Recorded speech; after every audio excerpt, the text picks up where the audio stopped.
ছেলেরা যে বাপকে দেখে শিখে সেটা বোধহয় বাংলাদেশ বুঝেনি। কেননা বাংলাদেশের বাপের বুকের ভিতরে এরকম বড় বড় গর্ত করা হয়েছে। ওখানে যত বড় বড় গর্ত করা হয়েছে, বাংলাদেশ ওরকম 10টা বাংলাদেশ ওই গর্তের ভিতরে ঢুকে যেতে পারে, তারপরেও বাংলাদেশ শিক্ষা পায় না।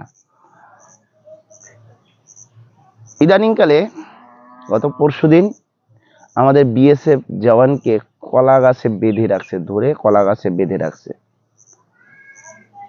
তো যারা ধরে রাখছে তাদেরকে একটা উদ্দেশ্য করে বলতে চাই, প্যান্ট থাকবে না, প্যান্ট নিচে প্যান্ট থাকবে না। বেশি যদি ঘাটতেরামি করা হয় নিচে প্যান্ট থাকবে না।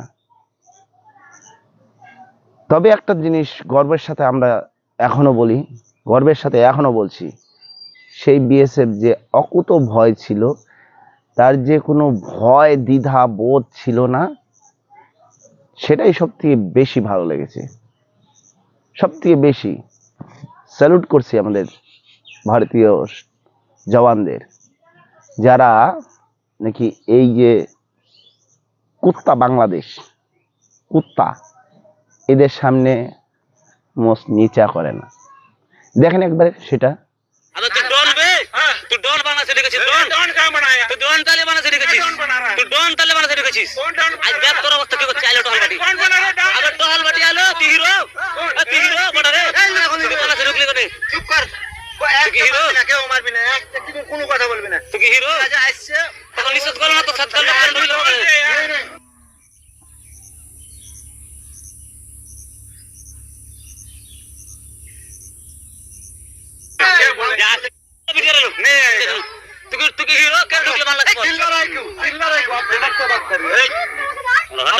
आप तो गलत किया। मेरा इंस्ट्रक्शन है, बोल रहा है इधर आने का। अरे मैं बोल रहा हूँ इधर कैसे क्या जा? एक यूनिफॉर्म वाला को मारेगा, अच्छा लगेगा तेरे को? अभी क्या होता है आगे देखो। मैंने मारा किसी को, मैं हल्ला कर रहा था, तुमने।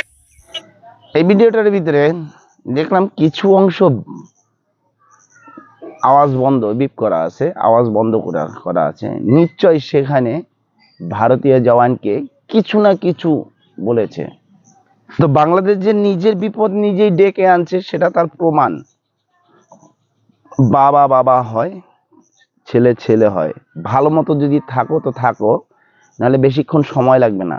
পাকিস্তান কাঁদছে, সেখানকার আতঙ্কবাদীরা কাঁদছে, বাংলাদেশে কাদারও চোখের জল ফেলার টাইম পাবে না, চোখের জল শুকিয়ে যাবে, এমন ব্যবস্থা হবে। কিন্তু আমাদের এই ভারতীয় জওয়ান যে অকুত ভয় ছিল, মোচোচা রাউরি রাঠোর, এটাই সবথেকে বেশি গর্বের। যদিও ফ্ল্যাগ মিটিংয়ের পরে তাকে ছেড়ে দেওয়া হয়েছে, যদি বেশি টেরিবেরি করে বাংলাদেশ থাকবে না। এই যে লালমনিরহাটে যে এয়ারবেস তৈরি করা হচ্ছে, 10 মিনিট সময় লাগবে না বাংলাদেশকে ধ্বংস করতে, যেটা 23 মিনিটে বাংলাদেশে পাকিস্তানের 100 কিলোমিটার ভিতরে ঢুকে যদি ভারত অ্যাকশন দেখিয়ে আসতে পারে, তো বাংলাদেশ কোন স্যার? কি বলেন আপনারা? এ বিষয়ে যদি কিছু বলার থেকে অবশ্যই জানাবেন। জয় হিন্দ, বন্দে মাতরম, ভারত মাতা কি জয়।